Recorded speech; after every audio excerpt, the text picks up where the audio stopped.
Were you aware that Sword of Justice just released on November 7th? Because if you're not, well, then you are now. This is a visually stunning game with immense amounts of freedom. And despite what some people might think, the level of depth that is available in this game transcends anything that I would have thought possible. Now, the team reached out to me and they offered to sponsor a dedicated video. They gave me no guidelines, no brief, no talking points whatsoever. They said, STIX, just talk about your experience in the game, be honest and genuine. And I've said, you know what, that sounds great, perfect.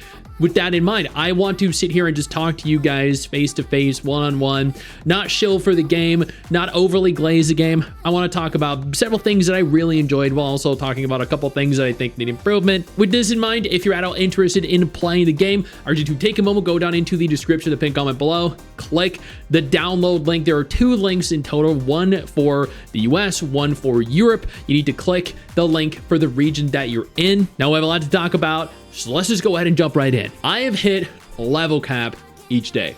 I have run through all the content currently available each day. The daily content anyway. I logged in, I consumed all the story that was available. I ran through the numerous dungeons that were available. I got a ton of gear and I am ready. I'm ready every single day. I think the best part about progression in this game is that you can tackle it casually and you're not really going to fall far behind, or you can tackle it super hardcore and you're not really going to get very far ahead. This kind of reduces FOMO, at least initially, which is great. I'm someone that has a very finite amount of time, so being able to jump in, play it for a couple hours each day, out launch, and then just like hit cap with everything is great. Getting it is very easy. You can play this via Steam. You can play it on mobile devices. Also, it's completely free to play. So realistically, what's stopping you from at the very least trying it out, right? This is an MMO that defines itself by its level of freedom present. I know initially people are going to look at this and think to themselves, that's a mobile UI, that's a mobile game, but it really genuinely isn't. I've had it with people just jumping to the conclusion with the misconception that this is just a mobile game. It's not. This game has a crazy detailed story, which a lot more people are actually seeing now that it's completely accessible to a lot of players all around the world. It's depth in terms of class customization with all the different styles of abilities that you can equip, its unique classes. There is so much available, so much diversity, and just so much depth that people don't even realize until they spend several hours playing through it, slowly unlocking everything and gaining access to it. This feels and looks like an old school wuxia MMO, and not in a bad way, in a way that feels nostalgic. Like when you log off, as an example here, just like in old wuxia games, your character remains online. Your character goes out and does stuff, so you'll interact with other people's characters after they've already logged off, which is crazy. Like Mrs. STIX, as an example here, I logged off, she logged in later, she found me, she grabbed my hand, kidnapped me, and then she took pictures of me in weird places and weird situations and scenarios. So that was fun. That is actually really cool and something very unique when compared to a lot of MMOs available right now. This world is enormous. It is absolutely stunning. Like, love or hate the game, love or hate MMOs or wuxia themes, you cannot look at this game and think to yourself anything other than, holy shit, that is beautiful. Genuinely. The vistas you'll encounter, the town cities, the mountaintops, the forest, just the lighting. Oh my God.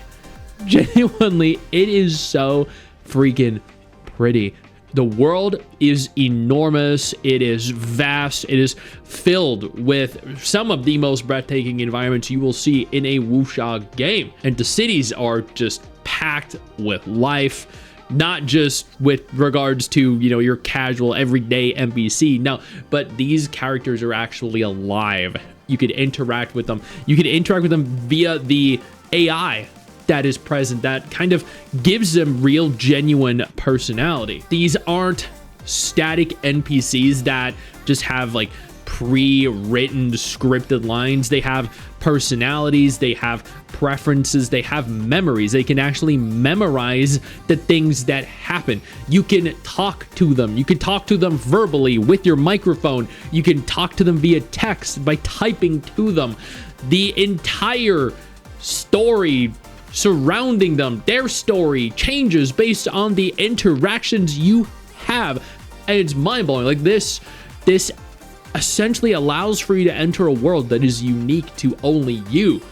And it's so good. It's so detailed. You can develop the most unique relationships with all the different characters that are available, different relationships than other characters, other players, which is just, it is insane. Add on to that the fact that you can bring AI controlled teammates into dungeons, general fights to help you, so you don't necessarily need to play with other players if you don't want to.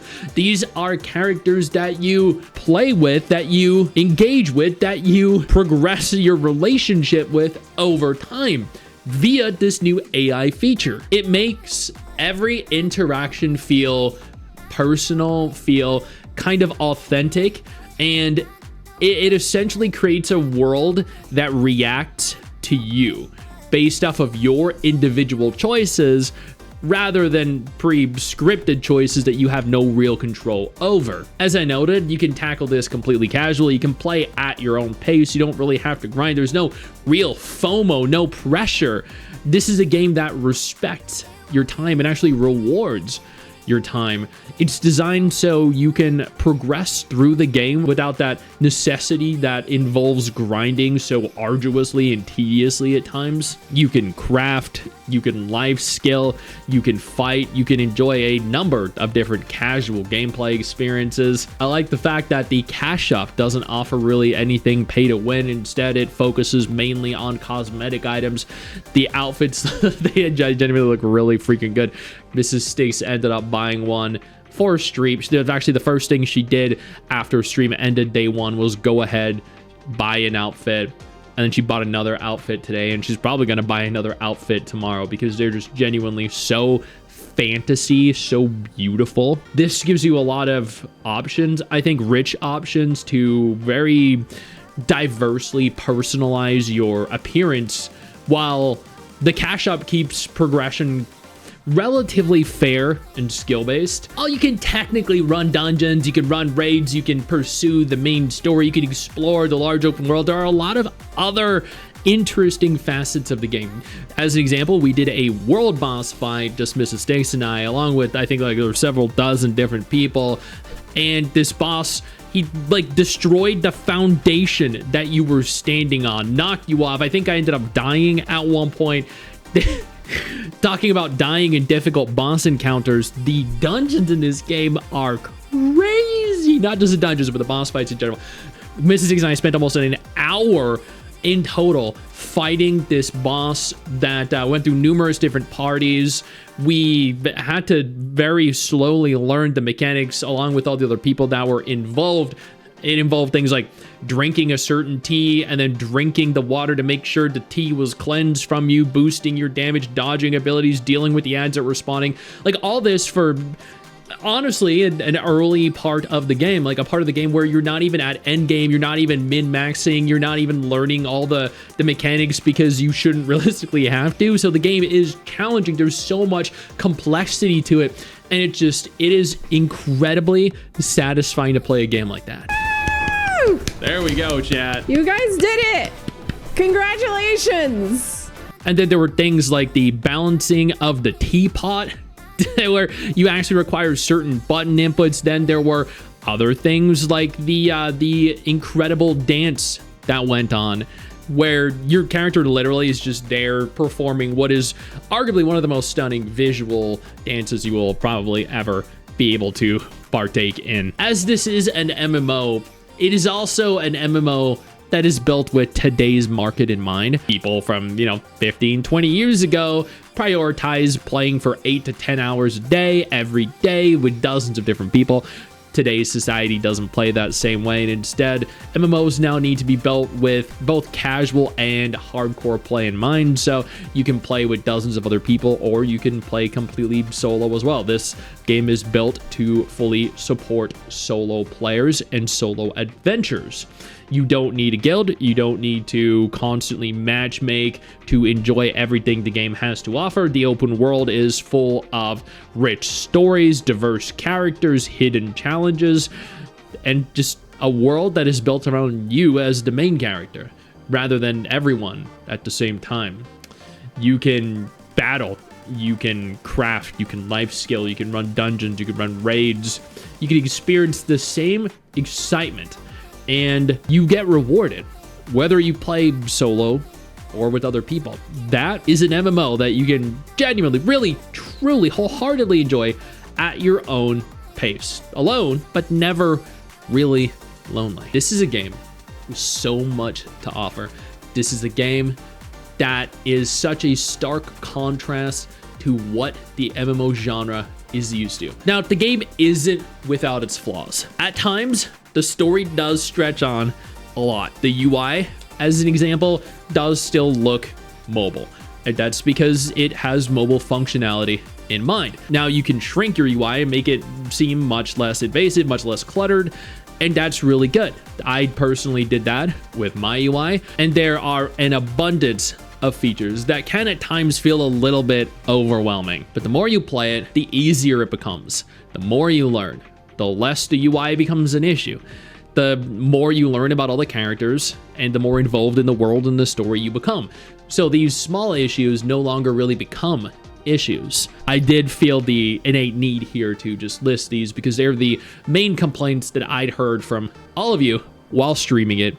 And they are true, they do hold weight, they are valid, but I don't think they're a detriment to the game. Rather, I think that the game has so many positives that the few negatives, and they're not even really negatives, let's be honest, the few issues that some people have aren't even really an issue and can be completely overlooked because of how good the game ultimately is. I told you all I would be completely honest and I wouldn't just glaze the game and shill for it purely because it's a sponsored video. I wanted to be honest with all of you because I think at the end of the day, if you're gonna play this, then you need someone to sit down like this with you 1v1 and just say, hey, this is the game. It's not perfect, but it's still really fucking good. With this in mind, if you're at all interested in playing, go down into the description and the pinned comment below. Click either of those links. Come on over and join me in what is the newest, biggest free-to-play MMO right now.